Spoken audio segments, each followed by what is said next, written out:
Hi, everybody. Melissa Rivers humbled by the overwhelming outpouring after the loss of her mother, Joan Rivers. And so many people remembering Joan today. I mean, she really changed the game. She broke the rules.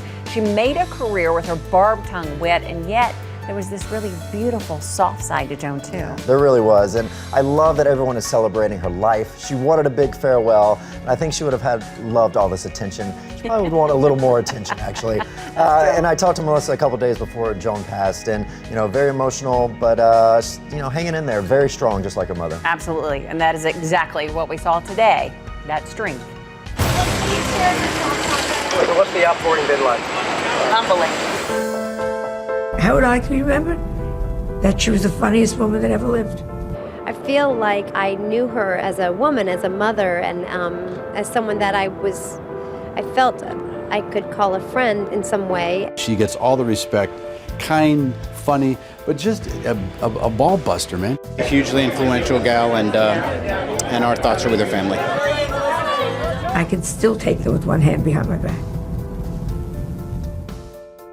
This is the scene outside Joan's Upper East Side apartment. Photographers everywhere. Melissa was spotted this morning heading out to the funeral home, and the first thing she noticed as she left were all the flowers left on the steps. Just afterwards, Brooke had a moment with the fashion police's Juliana Rancic and her husband Bill as they dropped things off.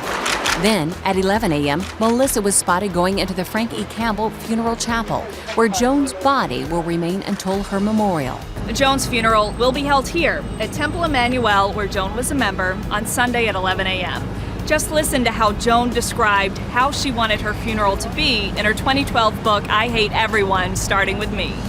I want to be buried in a Valentino gown. I want Harry Winston to make me a toe tag. I want a wind machine so strong that even in the casket, my hair will be blowing more than Beyonce's on stage.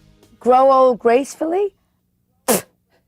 Come on, she wants Beyonce's hair to be blowing. She wants her hair to be blowing in the casket like Beyonce. That's so true, Nancy, and it's ironic to me that she died yesterday on Beyonce's birthday.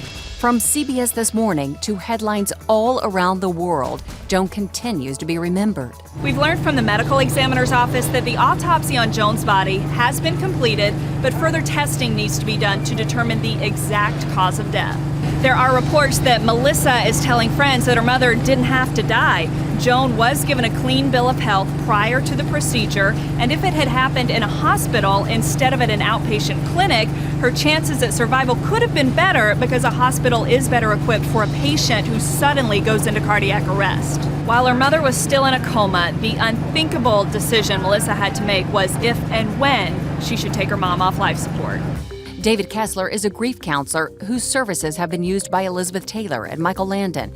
He gave us insight into Melissa's difficult life or death decision. It's so difficult to make that decision. Luckily, Joan had conversations with Melissa and been very open about, here's how I feel about dying.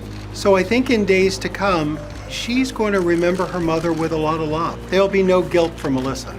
Donald Trump knew Joan well. She won Celebrity Apprentice in 2009. Joan, congratulations. I spoke to Joan a week ago, and she sounded fantastically. The energy she's got, she was in totally perfect health. I've only seen Joan as a tremendous survivor and a really smart, tough person. Andy Cohen of Watch What Happens Live had been developing a show with Joan this summer. First time I met her in 2006, I was cast on a pilot with her. She begged me to get Botox.